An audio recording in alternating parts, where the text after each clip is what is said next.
Ahora lo interrumpo, pues sigo. En ese sentido, entonces, ya para la época del Bajo Imperio, los que se casan deben consentir libremente, insisto. Ya para la época del Bajo Imperio, ya era con el consentimiento pleno de los que se querían casar. Segundo requisito, consentimiento, por supuesto, del pater familias.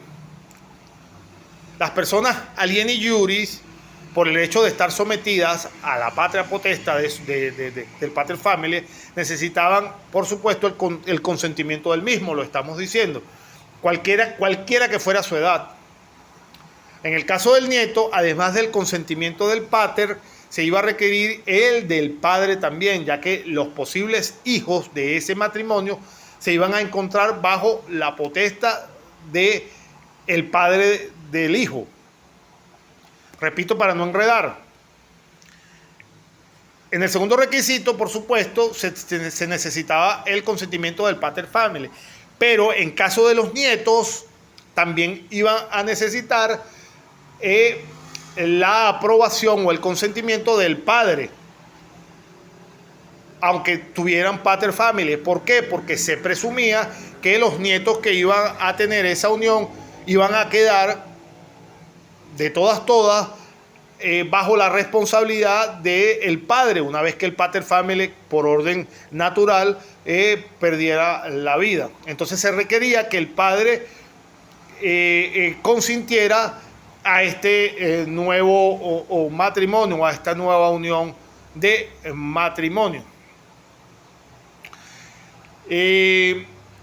Hubo distintos casos en que la nieta, que cae bajo la potestad del pater familias de su marido, bajo Augusto, por ejemplo, en la ley Julia, permitían al hijo casarse con la autorización de algún magistrado, si existía alguna negativa de manera injustificada de su padre. Es decir, Augusto instituyó esta ley Julia para que cuando existiera algún tipo de causa no justificada para impedir el matrimonio de una nieta, entonces el magistrado podía entonces dar la autorización en vista de esta negativa injustificada.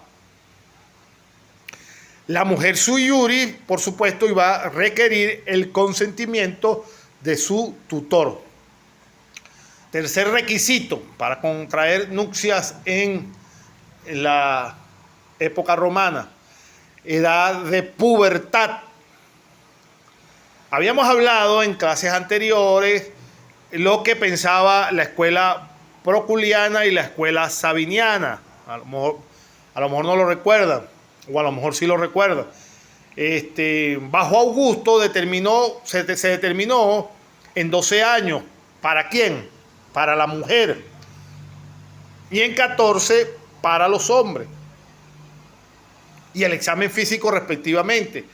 La edad de pubertad, Justiniano acoge, como siempre, la escuela proculiana. Entonces, otro de los requisitos para poder casarse era 12 años para la mujer y 14 años para los hombres. ¿Eso por qué? Eso no era por capricho. Se presumía entonces, en esa época, que ya, el mismo nombre lo dice, edad de pubertad, que ya a los 12 años ya la mujer estaba desarrollada.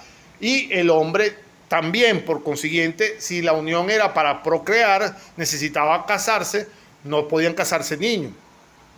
Inclusive, aún teniendo 12 años, por eso es que indica toda la bibliografía que no solo tenían que tener esa edad, sino que se tenían que presentar a ciertos exámenes para comprobar que, indudablemente, los exámenes eran para ver si podía, ya tenía el desarrollo para poder procrear para ambos.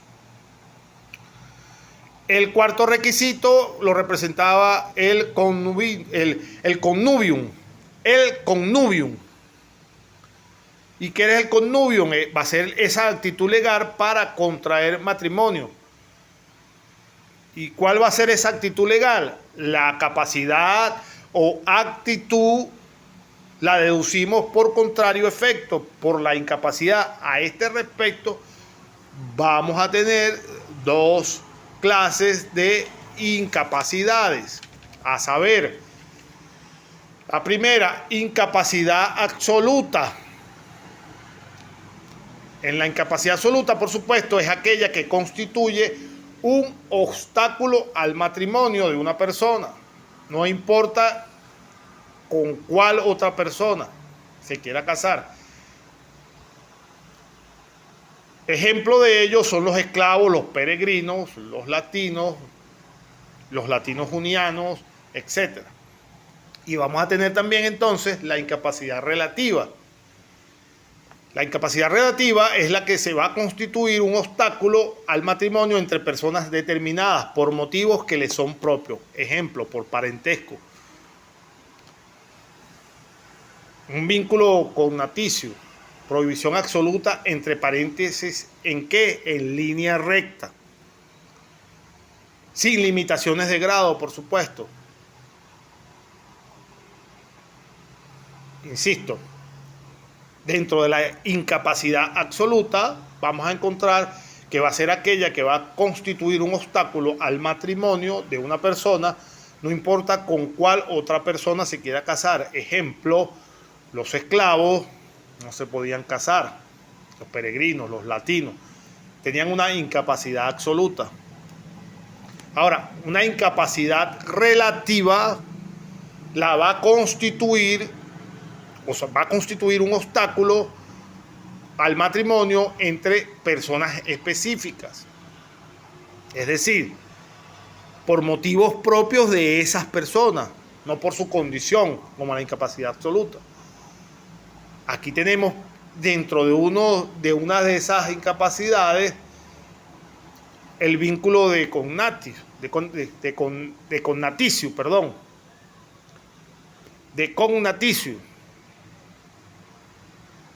Uno, de tanto repetir esta terminología, prácticamente la memoriza, pero insisto, me perdonan mi latín, que sigo siendo muy mal pronunciador. El parentesco, entonces, como vínculo cognaticio, va a ser la prohibición absoluta entre parientes en línea recta.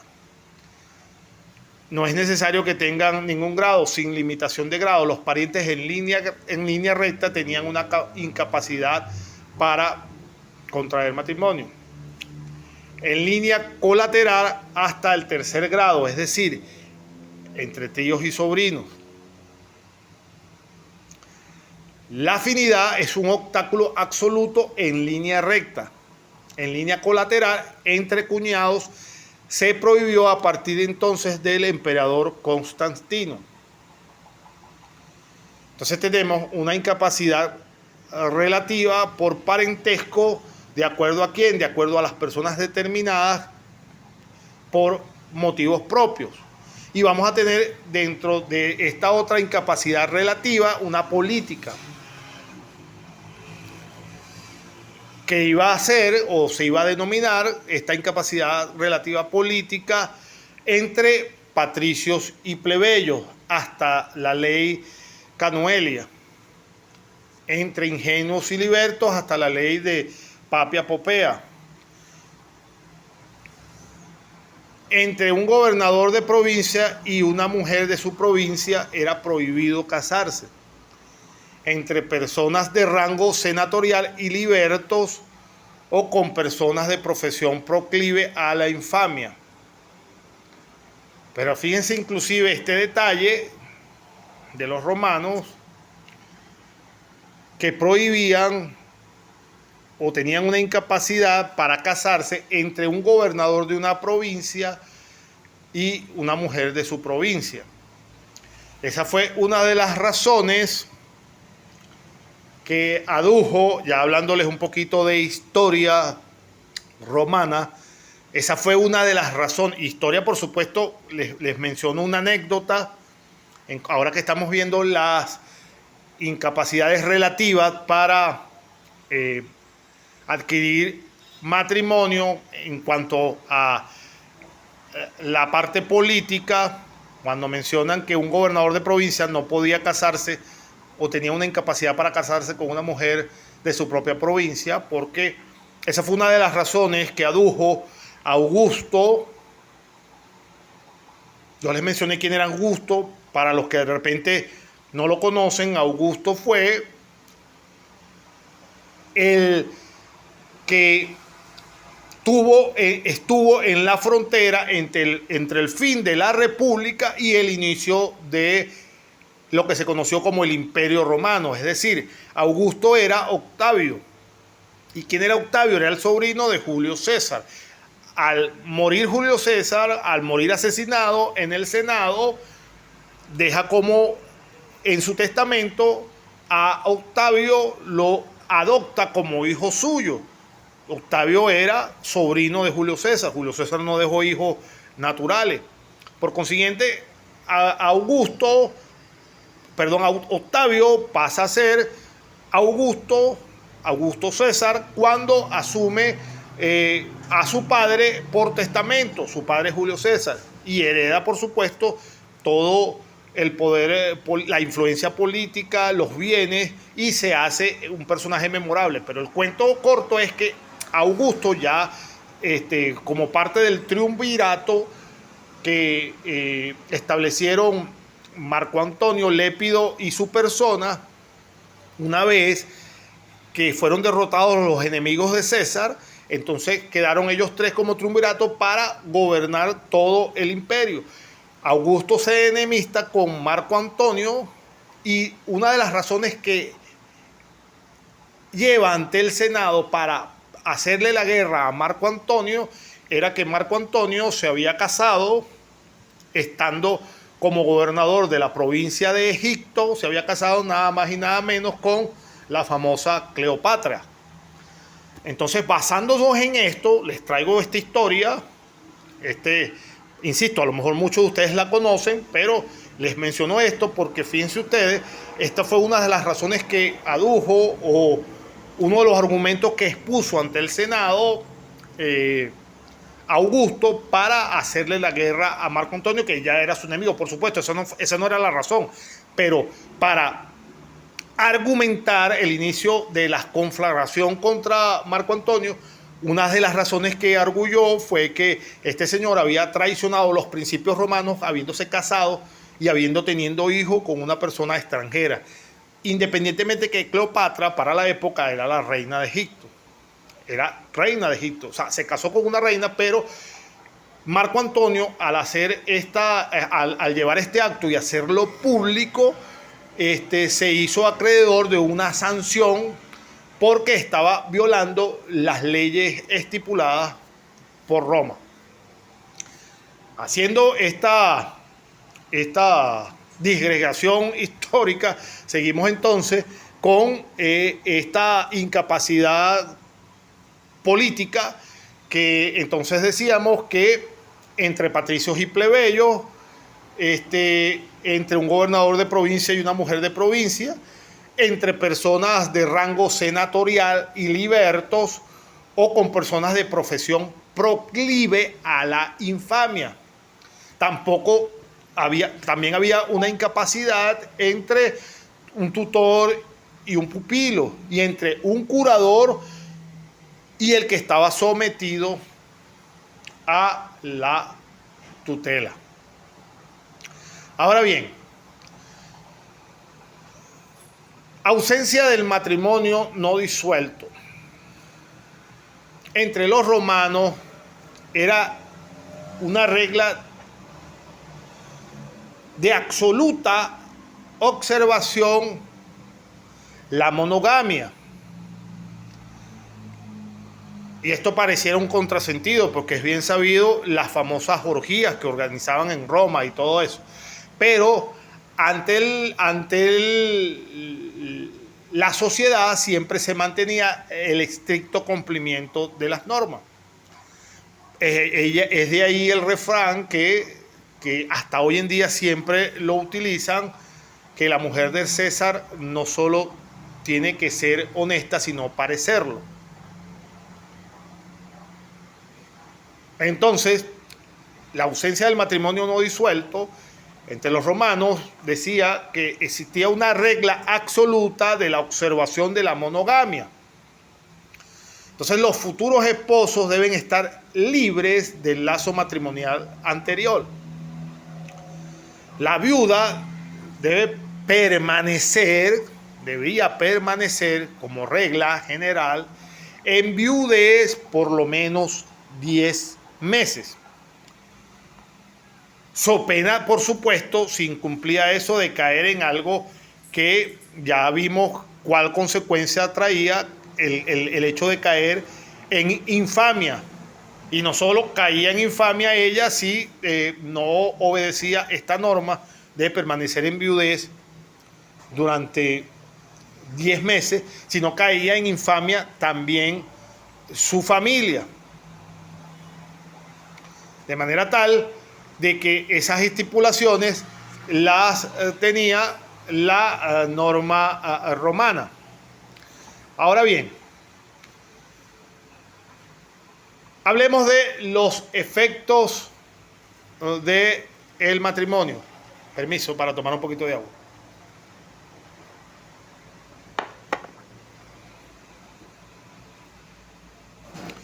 Entre los esposos en matrimonio, cuando tenían la figura del cum manus, la manus se identifica con la patria potesta. Por tanto, la mujer, como ya dijimos en minutos anteriores, va a ocupar el lugar de una hija y se va a considerar también hermana de los hijos de su marido. Dejaba, por supuesto, de formar parte de su antigua familia, lo que conocemos como la familia agnática. Recuérdense, eso es materia de nuestro examen, la familia, la agnación y la cognación. Entonces, esta señora, al casarse con este señor, bajo la figura del cum manu, deja de pertenecer a su antigua familia agnática y entra en la domus de su marido y tiene que practicar su sacra privata. Acuérdense que la sacra privata es lo que habíamos mencionado también en clases anteriores, que era como la especie de religión, aparte de la religión pública, que era otra cosa, eran los ritos religiosos que poseía la familia, y cada familia, cada pater family, era libre de adoptar el culto personal dentro de su propia domus, dentro de su propia casa, que él quisiera adoptar independientemente, insisto, recuerden eso, de la religión pública, que era otra cosa. En tal sentido, si esta mujer era sui iuris, se iba a convertir en alieni iuris. Y su patrimonio, si es que tenía algún patrimonio, iba a ser adquirido por el marido a título universal. Iba a ser, ya ella se le despojaba absolutamente de todo su patrimonio, iba a pasar parte del patrimonio de su marido. Por lo cual, que sus hijos concurrían con ellos a la sucesión. Eso es un primer efecto de el matrimonio entre esposos. Ahora bien, por supuesto, tengamos presente el matrimonio cum manus, con esa figura de cum manus. Esos son los primeros efectos. Ahora pasemos a los efectos del matrimonio sine manus.